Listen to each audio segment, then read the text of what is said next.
প্রযুক্তি বিশ্বের এক মহাকাব্যের অবসান ঘটতে যাচ্ছে। 2011 সালে স্টিভ জবসের হাত থেকে অ্যাপলের বাটন বুঝে নিয়েছিলেন যিনি, সেই টিম কুক এবার সরে দাঁড়াচ্ছেন।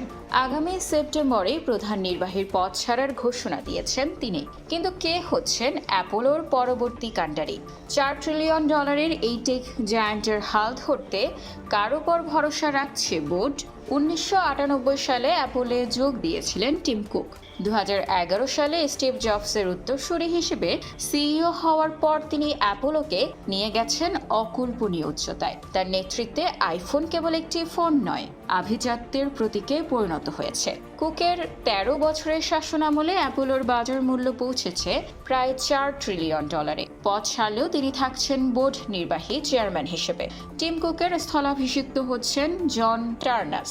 2011 সাল থেকে অ্যাপোলোর সাথে থাকা টার্নাস বর্তমানে হার্ডওয়্যার ইঞ্জিনিয়ারিং বিভাগের সিনিয়র ভাইস প্রেসিডেন্ট।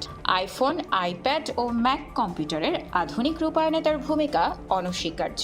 খোদ টিম কুক যাকে নিজের মেন্টর মনে করেন, সেই টার্নাসের ওপরেই এখন অ্যাপলের ভবিষ্যৎ নির্ভর করছে। কাকতালীয়ভাবে চলতি বছর অ্যাপল উদযাপন করতে যাচ্ছে তাদের 50তম প্রতিষ্ঠাবার্ষিকী। 1976 সালে স্টিভ জবস ও ওজনিয়াকের গ্যারেজ থেকে শুরু হওয়া প্রতিষ্ঠানটি এখন ইতিহাসের সন্ধিক্ষণে। তবে টার্নাসের পথ খুব একটা মসৃণ হবে না। কৃত্রিম বুদ্ধিমত্তা বা এআই প্রযুক্তির চ্যালেঞ্জ মোকাবেলা করে অ্যাপলকে উদ্ভাবনের দৌড়ে শীর্ষে রাখাই হবে তার প্রধান কাজ। অ্যাপলের বিদায়ী চেয়ারম্যান আর্থার লেভিনসন টিম কুকের সততা এবং নেতৃত্বের প্রশংসা করে তাকে বিশ্বের সেরা সিইও হিসেবে অভিহিত করেছেন।